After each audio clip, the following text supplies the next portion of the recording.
ফের অস্থায়ী ঠিকানা বদল হতে চলেছে দক্ষিণ দিনাজপুর বিশ্ববিদ্যালয়ের।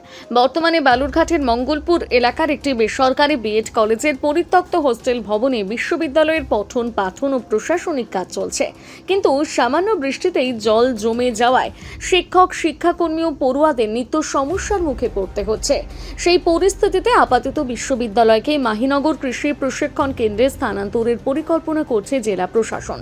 বৃহস্পতিবার মাহিনগর কৃষি প্রশিক্ষণ কেন্দ্র পরিদর্শনে যান দক্ষিণ দিনাজপুরের জেলা শাসক বালা সুব্রহ্মণ্যটি। তার সঙ্গে ছিলেন দক্ষিণ দিনাজপুর বিশ্ববিদ্যালয়ের উপাচার্য প্রণব ঘোষ, জেলা কৃষি দপ্তরের মুখ্য কৃষি অধিকর্তা অমিত চট্টোপাধ্যায় সহ অন্যান্য আধিকারিকরা।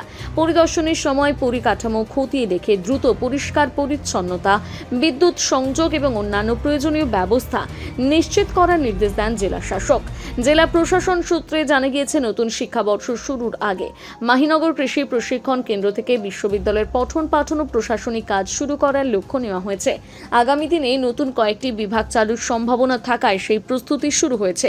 এই বিষয়ে জেলা শাসক বালা সুব্রহ্মণ্যম জানান, হ্যাঁ, আমরা দক্ষিণ দিনাজপুর ইউনিভার্সিটি আপনারা জানেন, দক্ষিণ দিনাজপুর ইউনিভার্সিটিটা প্রপার বিল্ডিং নয়, ওটা একটা প্রাইভেট জায়গাতে একটা চলছে, আপাতত টেম্পোরারি চলছে। ওটা গভর্নমেন্টও সিদ্ধান্ত নিয়েছে এটা প্রপারলি অ্যাক্টিভেট করতে, এবং লোকাল এমপি স্যার আমাদের সুকান্ত মজুমদার স্যারও আমাদেরকে কিছু ডাইরেকশনস দিলেন। সেইভাবে আমরা বিভিন্ন জায়গাতে আমরা টেম্পোরারি অ্যাটলিস্ট শিফটিংয়ের জন্য, বিকজ যে জায়গাতে এখন আছেন ওনারা ওই জায়গাতে জলমগ্ন আছে, জায়গাও ঠিক নয়, বা যে এক্সপ্যানশন আমরা করতে চাইছি, নতুন নতুন সাবজেক্টস অ্যাড করতে চাইছেন, ওটার জন্য জায়গাও যথেষ্ট নয়।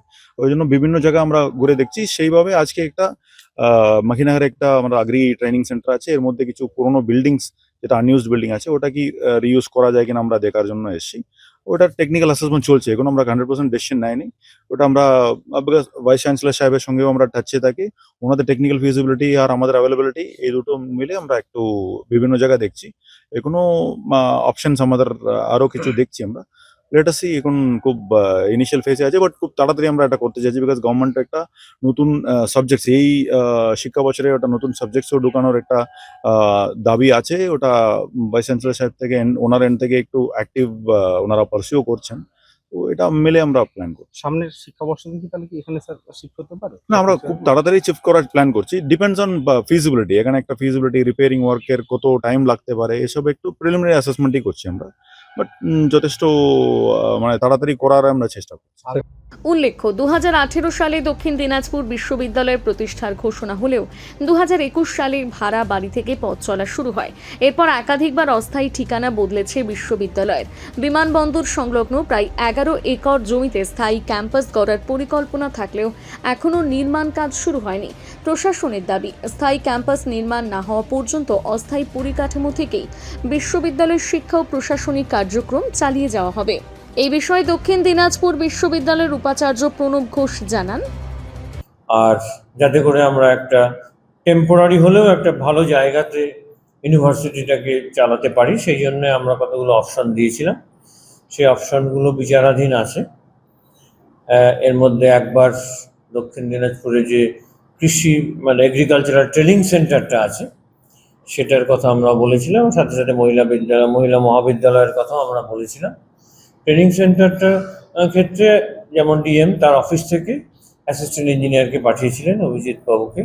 উনি একটা এস্টিমেট করার জন্য গেছিলেন, পার্শিয়ালি এস্টিমেটটা উনি করতে পেরেছেন, কিন্তু যে মেন বিল্ডিংটা যেখানে পঠন পাঠন হবে, যেখানে আগে পিএমসি নবোদয় বিদ্যালয়টা চলছিল, ওটার যে ইনফ্রাস্ট্রাকচার আছে ওটা হচ্ছে ideal for running the classes. তো সেই জায়গাটাতে ওরা অ্যাপ্রোচ করতে পারেনি, কারণ ভীষণ জঙ্গল হয়ে আছে, সেই জন্য ওইটার এস্টিমেটটা এখনও করা হয়নি। কিন্তু এর মধ্যেই ডিএম স্যারের কাছ থেকে আমি জানতে পেরেছি যে গভর্নমেন্ট কিছু সম্মতি দিয়েছে, সেই জন্য ডিএম নিজে আজকে ইন্সপেকশনে গেছিলেন, গিয়ে উনি ওটা দেখে এসছেন, আমাদের লোকেরাও ওখানে ছিল। সেখান থেকে উনি একটা এস্টিমেট যদি করতে পারেন তাহলে গভর্নমেন্ট টাকা দেবে বলেছেন। কাজে সেক্ষেত্রে হয়তো আমরা ট্রেনিং সেন্টারটাকে পরবর্তী ধাপে এখান থেকে শিফট হয়ে আমরা ট্রেনিং সেন্টারে আমাদের কাজকর্মগুলো শুরু করতে পারি। বালুরঘাট থেকে রিপন ভৌমিকের প্রতিবেদন, নিউজ টুডে।